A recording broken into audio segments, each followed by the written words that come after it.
I really love the way we played tonight overall. The ball moved just in a wonderful fashion. Um, you know, we mixed in individual attacks well with team ball movement. Thought KP had a great floor game, and his shot making in the second half was really key. But I love the way he played overall. He was a big presence around the basket, and the work that he put in the previous 10 days leading up to the Brooklyn game, I think it's made a huge difference in his ability to sit down and guard and contest at the rim, etc. He's done a great job the last couple of games. The other two guys that really deserve mention are Powell and Burke tonight. Both those guys were ready. They brought much needed energy, at the end of a road trip. The plus minus tells a story. Those guys were both +9. On a night where early in the game we were having difficulty, getting our team energy up. So, much needed win, and one more tough one before the break. Okay, Tim McMahon. Rick, you guys have won 8 of 10 now. You won 8 of 10 now. What do you think you've learned about your team during this stretch? Well, we're much better when we're not directly dealing with COVID, like every other team in the NBA. I think that's one thing. We've learned some things along the way. As a team, we weren't in great condition at the beginning of the season. That cost us some, even though the schedule was very difficult either way. The guys have grown together over our struggles and our adversities. And it's made us stronger. And, we're still not perfect. We still have conflicts here and there that happen. But, as a group, these guys respect each other.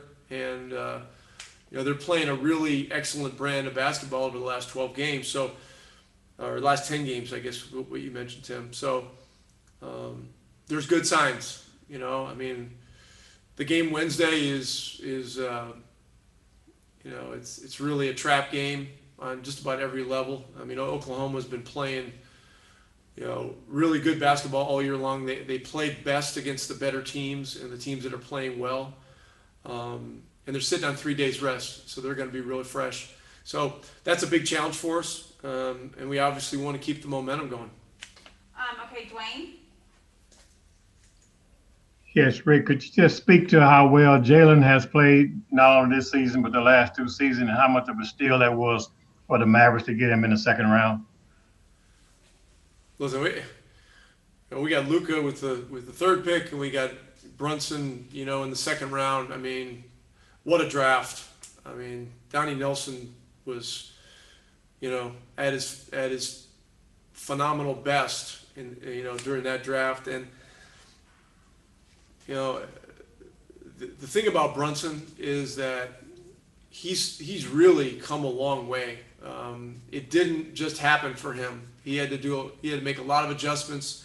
He's worked to change his body. He's worked to change his game to adapt to, the NBA 3-point line and beyond.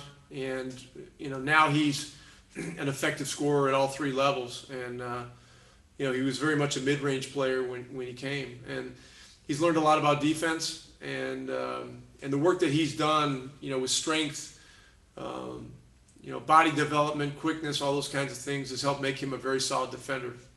Kevin?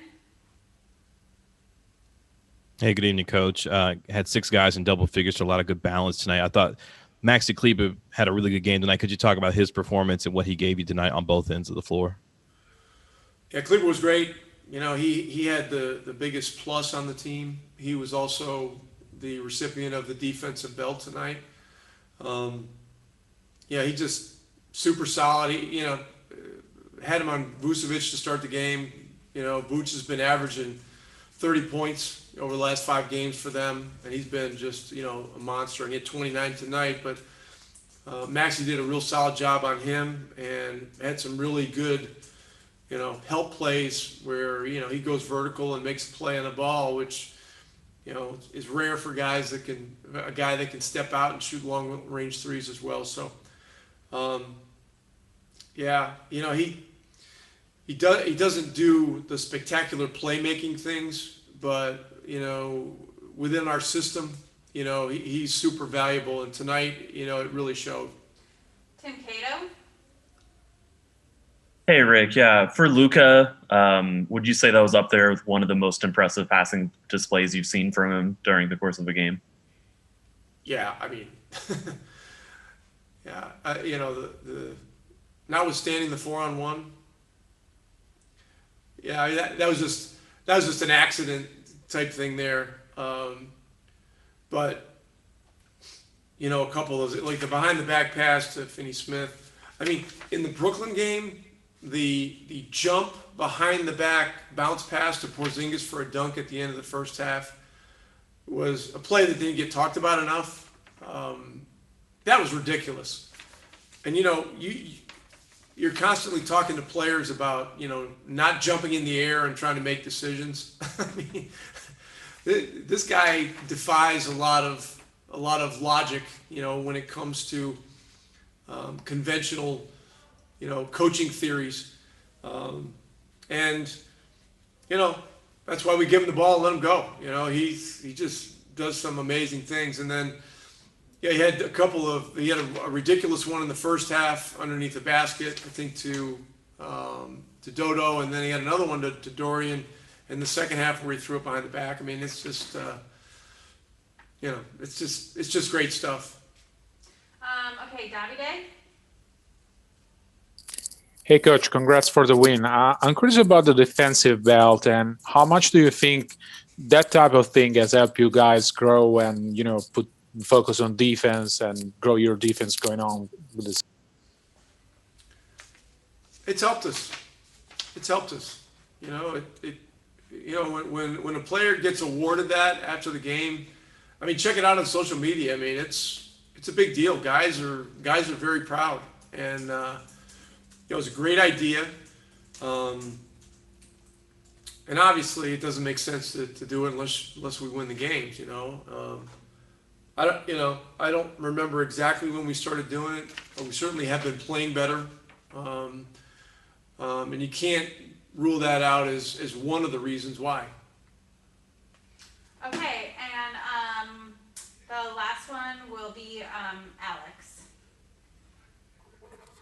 How you doing, Coach? Good.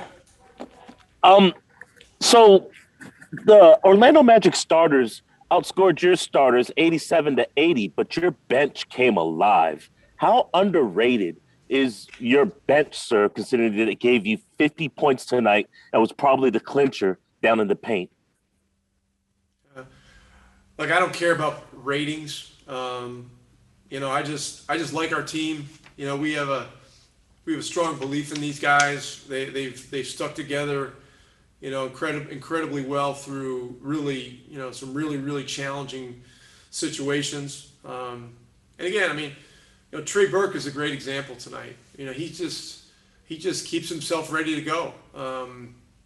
He didn't play much in the Brooklyn game, but the guy's a pro. He's been around. He understands, his number could be called. Last time we played these guys, he had 29 points. So as a coach, you go back and watch that game and you say, well, you know what? This guy was really good against these guys last time. And having been a player, a lot of times when you have a game like that against a certain opponent, you have a feeling that you can play well, or that you will play well if next time you play them. And so going into the game, it was one of the reasons I thought that, he was a guy that could help us.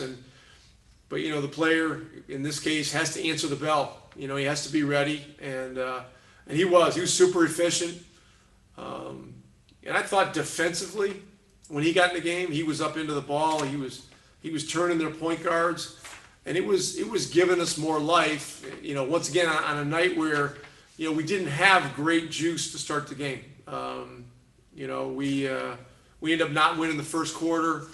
you know, which is kind of a benchmark for how teams play in the NBA. But he was terrific in the second quarter and great in the second half. Thank you, Rick.